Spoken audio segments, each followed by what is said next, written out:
사람은 가질수록 감사가 많아지는 것이 아니라 오히려 줄어들거나 없게 될 때에 오히려 감사가 늘어나게 됩니다. 없을 때나 가난할 때는 조그만 일에도 감사할 수가 있어요. 그런데 풍부하게 되면은 감사가 줄어들고 오히려 그것이 당연한 것으로 여겨질 때가 참 많습니다. 오래전에는 사람들이 생활하는 데 필요한 것은 그리 많지 않았습니다. 그래서 성경은 간단하게 우리에게 이렇게 말해주고 있습니다. 그러므로 염려하여 이르기를 무엇을 먹을까, 무엇을 마실까, 무엇을 입을까 하지 말라. 하지만 지금은 생활하는 데 필요한 것이 너무도 많아졌어요. 이 말씀을 사실 조금 바꿔서 오늘의 말씀으로 한번 바꿔본다면 어떻게 될까요? 그러므로 염려하여 이르기를 핸드폰은 무엇으로 살까? 승용차는 어떤 것으로 바꿀까? 아파트는 몇 평에서 살까? 이런 것 정도로 바꿔야 되지 않을까? 그러니까 먹고 입고 마시는 것은 그냥 당연한 것이다라고 이렇게 쉽게 생각하고 넘어가게 된다는 말씀입니다. 제가 철이 없을 때만 하더라도요, 저에게 필요한 모든 것은 부모님이 알아서 다 해주는 것이 당연하다 이렇게 생각을 해왔습니다. 그래서 안 되면 졸고 뒹굴고 땡깡 놓고 이게 저의 주특기였습니다. 안 되면 되게 하라 하는 이 말을 갖다가 저는 이미 오래전서부터 터득하고는 무조건 줄이면 된다. 이게 저의 저의 하나의 중요한 해결하는 방법이 된 겁니다. 그런데 부모님들이 그럴 때마다 하는 말이 있어요. 부모님들은 이렇게 얘기하죠. 얘가 매를 벌어요. 이렇게 말합니다. 남은 건 못밖에 없는 거예요. 매밖에 없다. 지금부터 60년 전 사람들에게 필요한 생활 조건은 72가지였다고 합니다. 그 중에 절대 필요한 것을 계산해 보니까 18가지였다는 거예요. 오늘에 와서는 그것이 496가지로 늘어났는데요. 그 중에 절대 필요한 것은 28가지로 늘어났다는 거예요. 그만큼 사람들의 삶이 어떻게 따르면 풍부하게 되었다는 그런 말씀이죠. 그런데 요즘 아이들은 어떨까요? 아플루엔자라는 말이 있습니다. 이 말은 풍요증이라고 하는 그러한 병이에요. 이 모든 것을 다 갖추고 다 가졌는데 이상하게 폭력적이고 또 이상한 행동들이 거기서 막 나오게 된다. 감사가 없는 오늘의 세대를 갖다가 말해주는 그러한 말씀입니다.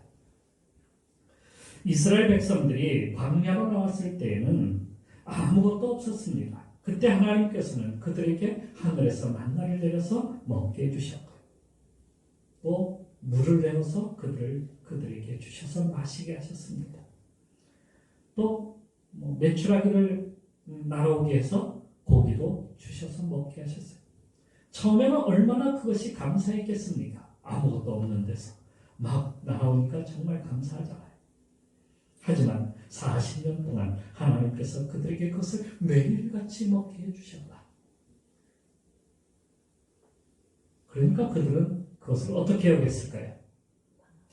당연한 것으로 이제는 여기게 되는 겁니다. 그러다 보니까 뭐가 자꾸 나오는 거예요? 불평, 불만이 자꾸 튀어나오지. 만족함이 없는 거예요. 뭔가 좀 부족한 거예요. 그래서 더 달라는 거예요. 그것은 불순종으로 나아가게 되고 마는 것이죠. 이런 모습을 보신 하나님은 신명기에서 불평, 불만하는 그리고 원망에 불순종하는 백성들에게는 온갖 재앙이 계속해서 그들을 갖다가 따라다닐 거다. 이렇게 말씀하고 계십니다. 종교개혁가인 마틴 루터는 마귀의 세상에는 불평, 불만만 가득하지 감사가 없다라고 이렇게 말합니다. 특히 감사가 없는 교회는요, 냉랭하여서 성령의 역사가 일어나지 않습니다. 그곳에서 신앙생활하는 성도들은 하나같이 얼굴에 근심과 걱정 그리고 우울함이 가득해요. 교회 예배를 마치고 돌아갈 때는 오히려 기쁨으로 돌아가는 것이 아니라 세상의 무거운 짐을 다 지고 세상을 향해서 오히려 나가는 거예요. 얼마나 무겁게 보입니까? 그러니까 그 교회 성도들, 교회들은 성도들의 얼굴을 보면 그 교회가 어떤 교회다 하는 것을 알 수가 있는 겁니다. 우리 교회는 어떤 교회일까요? 우리는 현재 코로나로 인해서 경제적 한파를 갖다가 모든 가정들이 다 겪습니다. 기업이 흔들리고 작은 소규모 영세업자들이 다 가게 문을 닫고 식당들도 문을 닫는 곳도 참 많습니다. 가정들마다 다 어렵다고 합니다. 교회도 어렵습니다. 그동안 비대면 예배를 드리면서 그러다 보니까 성도들이 하나 둘씩 다 사라져버렸어요.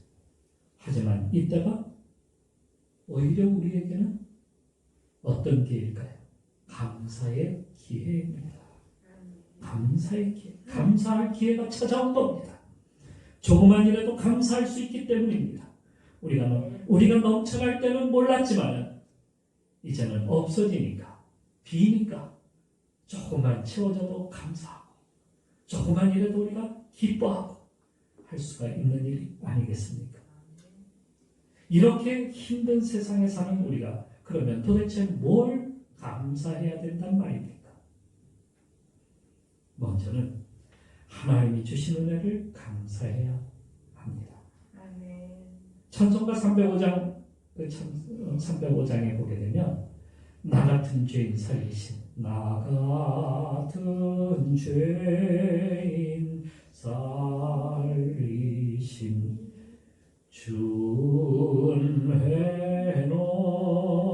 준회노라와. 이 찬송 정말 우리 즐겨 부르는 이 찬송 아닙니까? 이 찬송은 나를 살려주신 것에 전적으로 그것은 하나님의 은혜다라고 하는 것을 고백하고 감사하는 그런 찬송 아니겠습니까?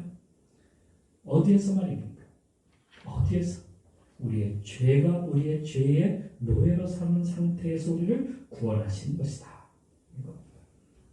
악취가 불결하고 그리고 쓰레기더미에서 하나님께서 우리를 건져내신 겁니다. 바울은 이것에 대하여 이렇게 쓰고 있습니다. 너희는 그 은혜로 인하여 믿음으로 말미암아 구원을 받았으니 이것은 너희에게서 난 것이 아니요 하나님의 선물이라. 선물이라고요. 선물은 대가로 받는 것이 아닙니다. 우리가 착해서 받는 것이 아닙니다. 하나님께 억만금의 돈을 갖다가 대가로 지불하고 우리가 산 것이 아닙니다. 대가로 받은 것이 아니라 우리는 거저 받은 것이기에 우리는 그 은혜에 감사할 줄을 알아야 된다 하는 것입니다. 감사가 없다면 그 사람은 아직도 사탄의 노예된 상태에 살아가고 있는 겁니다. 사탄은 우리 인생에게 와서 하나님을 떠나서 자기 마음대로 살아도 된다고 속삭이고 있어요. 귀가 얇은 인간은 그 소리에 민감해서 정말 내 마음대로 살아도 되나 보다, 이런 마음이 들기 시작하는 겁니다. 그리고는 이제는 하나님이 없이도 나는 살 수 있어 라고 이렇게 외치게 됩니다. 내가 노력하면 나도 신의 경지에 다다를 수 있다라고 생각을 합니다. 머리만 잘 쓰면 신처럼 살 수 있다라고 그렇게 여깁니다. 교회가 없어도 나라는 잘 돌아갈 것이고 가정에도 문제가 없고 또 믿는 사람 없어도 세상은 깨끗할 수 있다라고 그렇게 말합니다. 그러니 사탄이 와서 네가 주인이 되어서 마음대로 하라고 이렇게 속삭입니다. 그런데 우리는 여기에 어떻게 해야 됩니까? 속지 말아야 되는 거예요. 지금까지 우리는 속아왔기 때문입니다. 사탄은 거짓말쟁이의 우두머리입니다. 사탄은 인간을 자신처럼 교만의 극치에 이르도록 그렇게 자꾸 유혹을 합니다. 높아지게 만들어. 우리로 하여금 자꾸 높아지게 만들어. 경쟁에서 살아남는 자가 인생의 승리자라는 겁니다. 누가 주위에서 나에게 조금만 칭찬만 해도 나는 으쓱 해가지고 그럴 때가 얼마나 많습니까? 밥의 탑을 높이 쌓아가며 우리는 스스로 자꾸 높아지려고 합니다. 이렇게 높아진 자에게 은혜가 필요할까요? 이런 사람에게는 은혜가 필요치 않습니다. 내가 높아지는데 나에게는 은혜가 필요 없어요. 내가 다 할 수 있는데. 그런데 말입니다. 나는 죄인입니다. 나는 부족합니다. 나는 아무것도 아닙니다. 이렇게 말할 때에 진정한 은혜를 받게 된다는 사실이에요. 그런 사람에게 천국이 임하는 겁니다. 예수님은 이렇게 사셨어요. 빌립보서 2장 말씀에 보면 그런 근본 하나님의 본체시나 하나님과 동등됨을 취할 것으로 여기지 아니하시고 오히려 자기를 비워 종의 형체를 가지사 사람들과 같이 되셨고 사람의 모양으로 나타나사 자기를 낮추시고 죽기까지 복종하셨으니 곧 십자가에 죽으심이라. 우리가 예수님처럼 겸손히 그 앞에 엎드리게 된다면 그 사람은 하늘로부터는 은혜를 충만하게 받게 될 것입니다. 야곱이 승승장구할 때는요, 하나님도 필요 없었습니다. 그가 갑부가 되고 개손장군처럼 고향을 향해서 돌아가고 있을 때였는데 형 에서가 군사를 이끌고 그를 맞이하러 온다는 소식을 듣는 순간 속이 까맣게 타들어가기 시작합니다. 입이 마르기 시작합니다. 일생일 때의 가장 큰 위기가 그에게 찾아온 겁니다. 어쩌면 여기가 마지막이 될 수도 있었습니다. 고민 끝에 그는 약복 강가로 내려갔습니다. 약복이라고 하는 그 말은 씨름한다 하는 그런 의미가 거기에 포함되어 있습니다. 지금까지 그가 한 일은 거짓말, 교활함, 음모, 기망, 잔꾀 이러한 것들 아니겠습니까? 이 지금까지 행한 이 모든 이러한 일들의 결과가 이제 이렇게 나타난 겁니다. 그에게 회한이 몰려왔습니다. 주님께 엎드려서 살려달라고 외쳤지만 아직도 그 속에 그의 죄가 살아서 역사하고 있는 겁니다. 이것과의 씨름이 시작이 된 겁니다. 그는 흙탕물 속을 갖다가 뒹굴면서 외쳤습니다. 부르짖었습니다. 그때 하나님께서 그를 갖다가 만져주신 겁니다. 드디어 어둠은 떠나고 빛이 그의 눈으로 들어오기 시작을 합니다. 야곱은 하나님의 은혜를 체험한 것입니다. 그리고 감사함으로 그가 일어섰을 때에 놀라운 일이 일어났어요. 에서가 다가오더니 그를 안아주는 겁니다. 이런 놀라운 일이 죽이러 온 줄 알았더니 그를 안아주는 겁니다. 이게 바로 우리가 거저받았다는 거예요. 은혜를 거저받은 겁니다. 그러니 우리가 감사해야 되지 않을까요? 우리가 죽을 수밖에 없었는데 우리가 이렇게 살아난 겁니다. 우리가 감사해야 될 것은 또 무엇입니까? 베풀어 주신 사랑에 감사해야 합니다. 사람들은 모든 사람을 자기 편으로 만들고 싶어 합니다. 그래서 멋을 내고 입꼬리를 갖다가 올려가며 웃는 모습을 연출하기도 하고요. 미사오글을 써가며 사람들에게 좋은 말을 갖다가 착과하려고 합니다. 왜요? 내가 사랑받으려고요. 사랑받는 사람이 되기 위해서. 그러니까 다 이 사람은 무슨 사람이에요? 이기적 사람. 내가 사랑받기 위해서 남에게 그렇게 보이고 내가 노력한 만큼 사랑을 받는다라고 생각하니까 그만큼 노력을 많이 하는 거예요. 어려서부터 이게 우리 몸에 배어서 이렇게 우리가 살도록 훈련받은 겁니다. 그러다가 우리가 사랑받지 못하는 순간이 돼요. 왕따 될 때도 있고요. 따돌림 당할 때도 있어요. 그럴 때는 우리가 어떻게 합니까? 어쩔 줄 몰라요. 어쩔 줄 몰라요. 제 집사람은요, 경비실 옆에 갖다 놓은 그 가구를 보면은 좋은 거 괜찮다라고 생각하면 얼른 집어요. 근데 저는 그게 아주 싫었어. 그래서 내가 왜 그렇게 싫어하는가 하고 한번 생각을 해보았습니다. 저에게는 조그만 트라우마가 있습니다. 어릴 적 저희 부모님은 저에게 옷이며 신발을 갖다가 별로 잘 사주지를 않았어요. 그런데 형은 자주 사주는 거예요. 무슨 때만 되면 형에게는 옷이 생겨요. 신발도 생기고. 그래서 나는 혹시 난 좋은 아이가 아닐까, 어디서 주워오지 않았나 하는 생각이 자꾸, 그런 의심이 자꾸 들 때가 있었어요. 그런데 어느 날 형이 농담으로, 야, 너 다리 밑에서 주워왔어. 내가 봤는데? 이렇게 말을 하는 겁니다. 정말 저는 그 순간, 그날 하루 종일 울었어요. 하루 종일. 난 진짜 아들이 아닌 것이 분명했어요. 부모님이 나에게 새 옷이나 신발을 사주지 않는 이유를 갖다가 이제는 알 것 같았습니다. 아니라고 그렇게 부모님은 설명을 해 주었지만 당시에 저는 절대로 그 말이 들어오지를 않았습니다. 진짜라면 신발 사달라고 했어요. 그랬더니 결국에 신발을 사주어서 저는 그날 울음을 그쳤습니다. 둘째이기에 형의 옷을 물려 입어야 했는데 난 그때는 그것을 갖다가 이해하지 못하고 부모님이 날 사랑하지 않는다고만 그렇게 여긴 겁니다.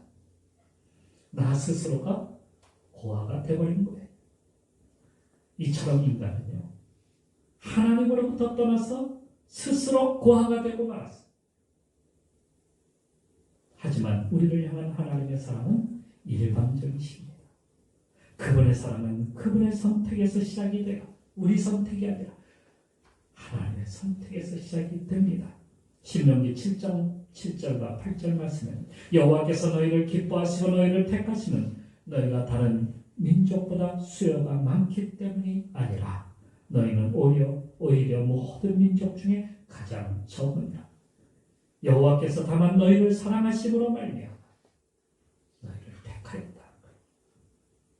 또 요한복음 15장 16절 말씀에 너희가 나를 택한 것이 아니요 내가 너희를 택하여 세웠다. 그러니까 우리가 멋있어서 택함을 받은 것이 아니라 우리가 말 잘해서 우리를 택한 것도 아닙니다. 하나님께 우리가 알랑방구 잘 껴가지고 우리가 택함을 받은 것도 아니라 하는 것입니다. 사랑을 받을 만한 구석이 하나도 없는 죄인임에도 하나님은 우리를 택하여 주신 겁니다. 거기다가 우리는 죄의 노예였다는 사실을 우리는 반드시 알아야 돼요. 거기서 우리를 건져주시기 위해서 아들을 갖다가 보내셨어요. 죄에 빠져서 죽음으로 향하는 우리 인생을 구원하시기 위해서 하나님께서는 태초부터 구원 계획을 갖다가 세워놓으셨어요. 누구를 위해서?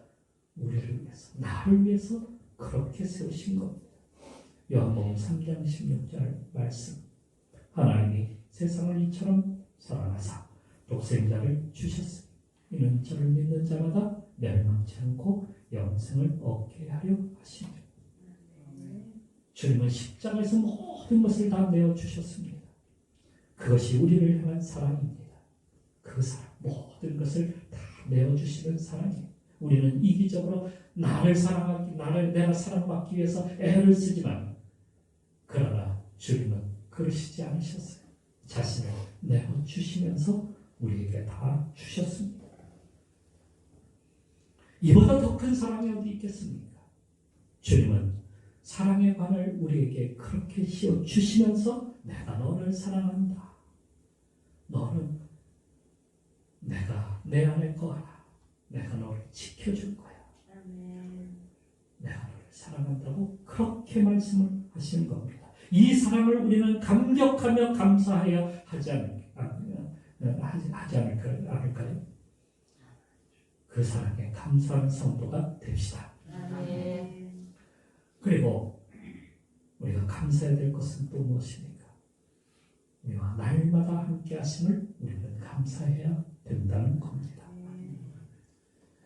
노인과 바다라고 하는 책, 베스트셀러예요. 이 책은 노벨 문학상을 받은 작가 해밍웨이가 쓴 것입니다. 그는 거기에서 인간은 파괴될 수는 있어도 패배하지 않는다라고 그렇게 외쳤어요. 인간의 위대함을 찬양하고 노래했습니다. 하지만 그는 우울증 환자였습니다. 그는 인생의 허무함을 갖다가 해결하지 못하고 마지막에 자살로 인생을 갖다가 끝내게 되는데요. 그가 자살할 때에 권총으로 자기 머리를 쐈어요. 근데 그 자살한 권총은 바로 그의 아버지의 총이었습니다. 그의 생일날 그의 어머니로부터 2개의 선물 상자가 도착을 했습니다. 하나의 상자에는 케이크 들어있었고 다른 하나의 상자에는 아버지의 권총이 들어있었습니다. 방탕하는 아들을 못마땅하게 여긴 그의 어머니는 그의 아들에게 총을 보낸 겁니다. 하지만 하나님은 막대기와 지팡이로 우리를 지켜주시고 보호하신다 라고 말씀하십니다. 우리를 당신의 어깨 위에 올려놓습니다. 이제 우리는 혼자가 아닙니다. 주님은 우리에게 말씀하시기를 볼지어다 내가 세상 끝날까지 너희와 항상 함께 있으리라. 이렇게 말씀을 하셔요. 가족의 등을 다 돌려도 하나님은 그러지 않으십니다. 친구가 날 배신해도 주님은 한결같으십니다. 광야에 홀로 서 있을지라도 바다 한가운데 있을지라도 폭풍 가운데 홀로 있을지라도 하나님은 우리와 함께 하시는 분이십니다. 주님은 언제나 어디서든지 함께 하시는 분이시라고 다윗은 그렇게 시편에서 고백합니다. 시편 23편에 내가 사방의 음침한 골짜기로 다니자 주께서 나와 함께 하시니라. 이렇게 고백하고 있습니다. 우리를 위로하시고 깨우쳐 주시기도 하시고 가르쳐 주시고 평강의 길로 인도하시는 분이십니다. 하나님은 여호수아에게 하셨던 말씀을 오늘 우리에게도 그대로 하고 계십니다. 내가 모세와 함께 있었던 것 같이 너와 함께 있을 것임이니라. 내가 너를 떠나지 아니하며 버리지 아니하리니 강하고 담대하라 하시는 이 말씀 여러분도 받고 가시기를 축원합니다. 우리는 늘 하나님께 감사하는 삶을 살아야 되지 않을까요? 성경에도 범사에 감사하라 우리에게 이렇게 가르쳐주고 있습니다. 여러분 이 한 주간 내가 감사해야 될 것이 무엇인지를 생각하며 보내기를 바랍니다. 그리고 다음 주에 우리가 감사주일인데 기쁨으로 온 마음을 다하여서 주님께 감사하는 마음으로 예배하기를 바랍니다. 우리 같이 기도하시겠습니다.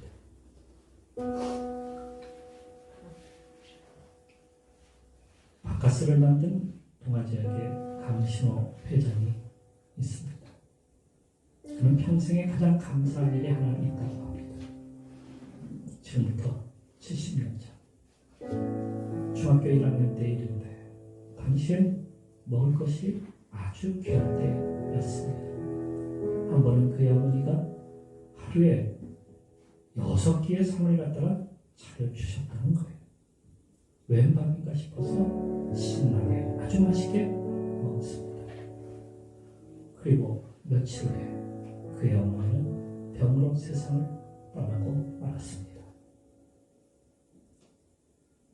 죽기 전에 자식에게 밥이나 실컷 실컷 먹고 먹이고 자신은 죽으려고 아픈 몸을 이끌고 아들밥을 6끼나 그날 해주었다는 겁니다. 그런데 중요한 것은 당시에 그렇게 맛있게 먹을 때는 고마운 줄도 모르고 먹었다는 것이죠. 엄마가 밥 해주는 것이 지극히 당연한 것이라 생각했기 때문입니다. 하지만 장례를 치면서 어머니가 차려준 밥상이 당연한 것이 아니라 감사로 바뀌니까 눈물이 저절로 흘러 내렸다고 합니다. 하나님은 자신의 아들을 우리에게 내어주시기까지 우리를 사랑해 주시고 구원해 주셨습니다. 이것만 해도 우리가 감격하고 감사, 이것이 넘쳐야 되지 않을까요? 거기다 주님은 우리와 늘 동행하시며 보호하시겠다, 지켜주시겠다 약속하셨습니다. 우리가 무엇을 감사해야 될지 이 시간 다시 한번 생각하면서 우리 머리 숙여 주님 앞에 기도하는 시간을 갖겠습니다. 우리 같이 기도하십니다.